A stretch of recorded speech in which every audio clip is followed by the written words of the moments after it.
about it, we won't pop you for it. Now, what you want to do though is keep your lines nice and light because we want to build that character up until we have lines in there that we like and we want to keep. So let's go ahead and get started. Anybody know who we're drawing today? That's right, Groot. Now, not just any Groot, there goes my mic, but we are drawing baby Groot. That's correct. So, for baby Groot, we want to start right in the center of our page with a circle about the size of a baseball or an orange.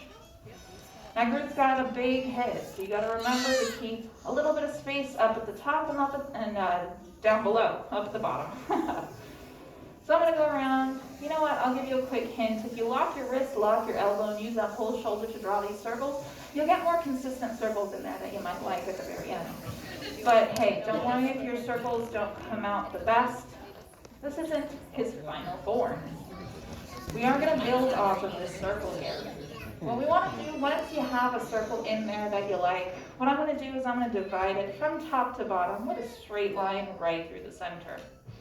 I'm going to pull this line up a little bit further than my circle and down a little bit below, just because we want to make sure that we know exactly where to place his head. It's got to be pretty tall.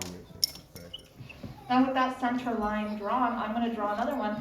However, this one not directly in the center. I'm actually going to put it maybe about 1/4 of the way up my circle. So it's going to be pretty low. Go right. Oh, I promise you, you can. These are our beginning steps. Girly, you can do this. I promise you. This is easy peasy lemon squeezy if I do say so myself. Now from here, what we want to do is we want to start giving him a little bit more facial features because quite right now he doesn't look like Groot and he doesn't actually have a circular head. So from the sides here, I want to pull down these lines. They're not quite straight. They kind of curve in just a little bit. Now from here, we're going to round off the bottom of his chin and just bring this flat line across. Now he doesn't have any corners, so you want to make sure that the sides of his face here are rounded off. So we're rounding off the sides here. And we're just going to flatten out the bottom. He's got a little bit of a chin right now.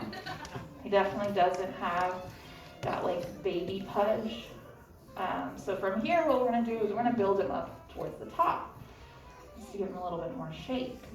So from here, we want to continue these lines upwards. So we're going to go on upwards, and it's not going to be a straight line. It's going to curve out just slightly. Now they're not going up too high above his head here. They're maybe about a 1/4 of the way above his head.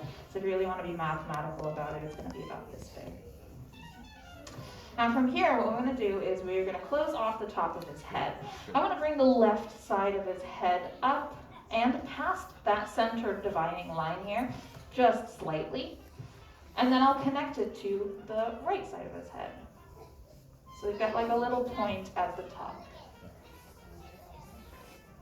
Now these lines, since we're drawing light, if you do mess up right now, hey, it's totally fine because we're going to start carving into this right now because Groot isn't perfectly straight up and down, left and right.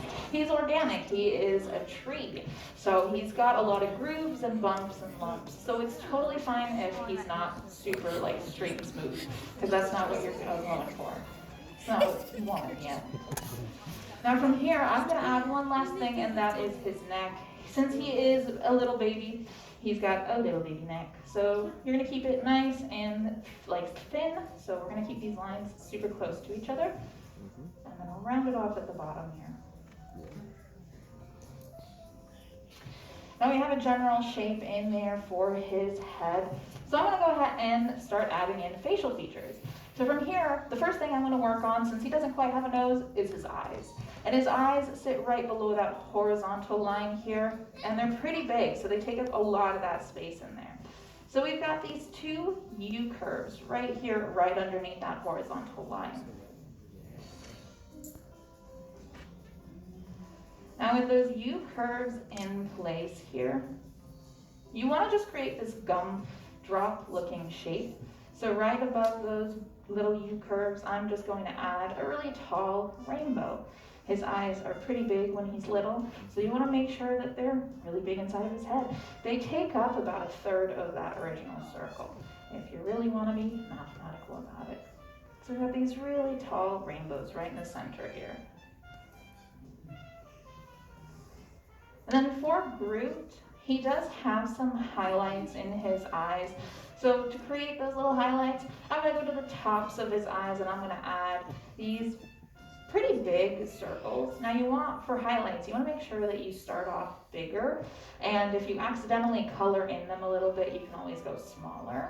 But you don't want to give him too small of eye highlights, otherwise you won't be able to make them any bigger once you start coloring them in. Now the first thing that I want to lock in will be his eyes. Now locking in, we are going to pick our favorite line here that we've drawn, and we're going to go all the way around, making sure that we are darkening it up completely. Once his eyes are super dark, we're going to start shading them in. Now if you drew your eyes super big, you got a lot of work ahead of you. But that's okay. You want to make sure that they are the darkest thing on your page. You want them to stand out super dark, because that's the first thing that people look at with the artwork. They'll kind of look straight into the eyes first, and if they're not super dark, they won't like captivate the attention of your viewer. You want them to be super dark.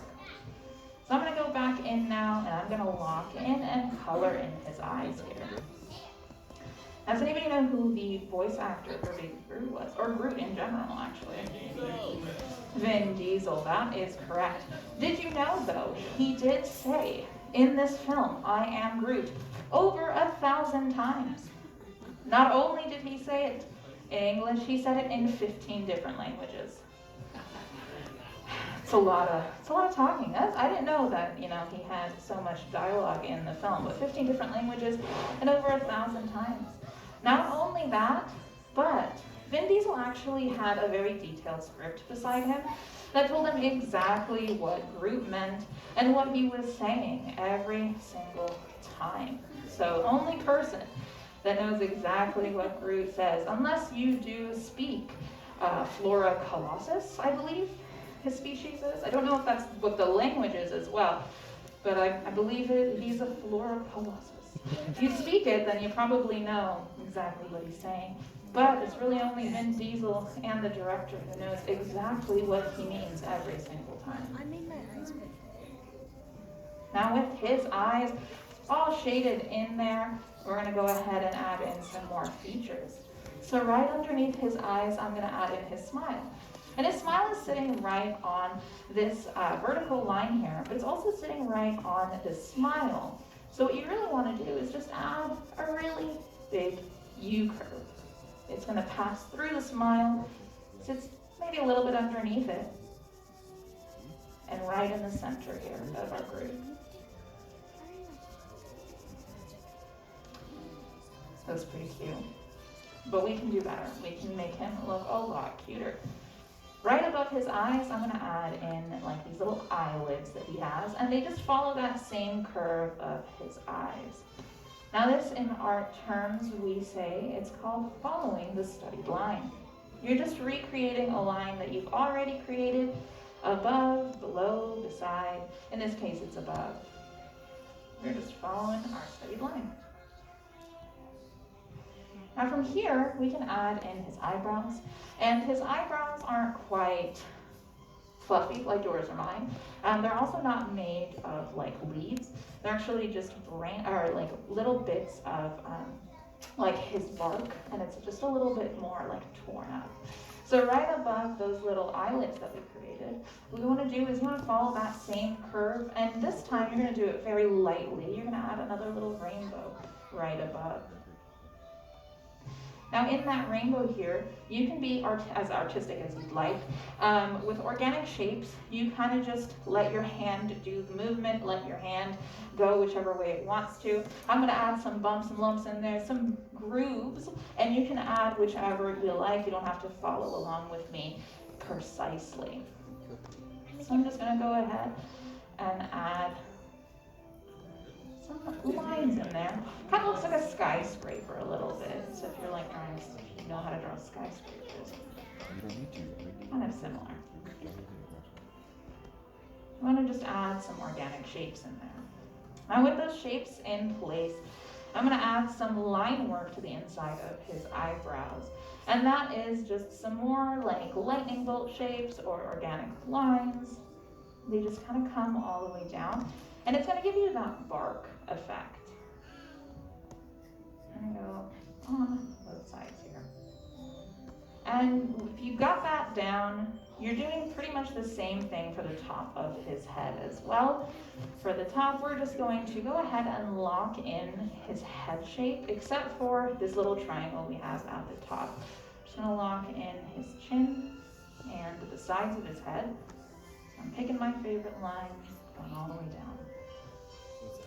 Then when you get to the top of his head, you want to do that same organic cracking in there, if you'd like. Makes him look a little bit more tree-like.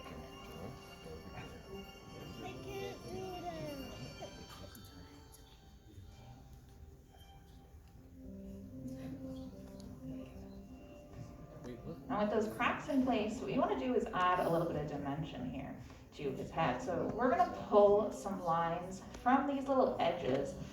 From the left-hand side of this portion of his head, you want to bring them down to the right, like so. And then we're going to go once we're past this little like marker, we want to bring them down to the left, like so. It'll kind of give it that little extra bit of dimension. And if you can't quite see it, shade in those little lines that you created, and it'll look like the back of his head is going back into space.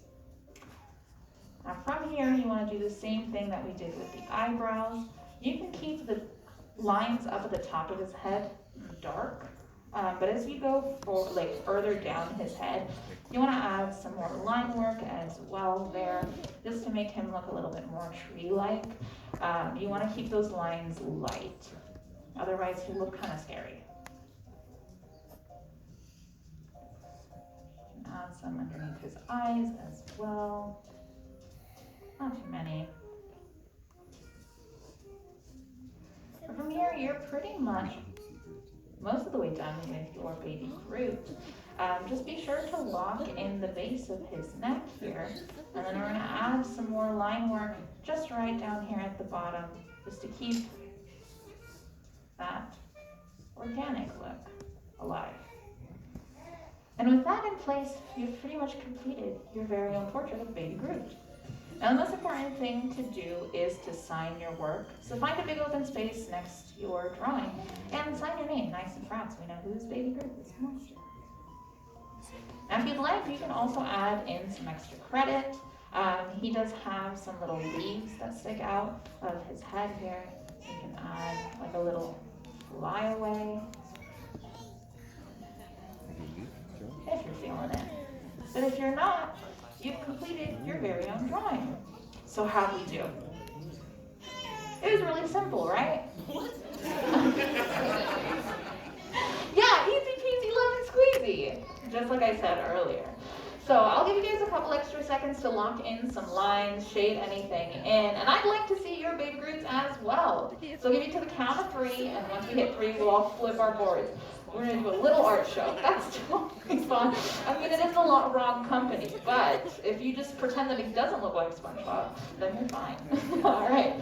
So 1, 2, 3, baby Groot. Let's see him. Oh, you guys do a lot better than what it sounded like. Look at all of these super friendly Groots down here. The super big eyes. I love this one's over there as well. You guys are amazing in the front row. Not maximizing on our paper space, but we have confident line work. I love these up here as well in the middle. You guys did amazing. Check them out in the back. Nice friendly smiles. Very organic looking as well. Give yourselves a big round of applause. These look amazing. Now you have passed the class brilliantly, might I add. So that means that you can visit us again another day, another class. We've got more coming up right after this. But if we don't see you guys again, have a fantastic rest of your day. Class is dismissed. Bye, everybody. How about a big round of applause for Sandra? Thank you for joining us at the Animation Academy. The doors on your left are now open. Before you leave, please prompt your board.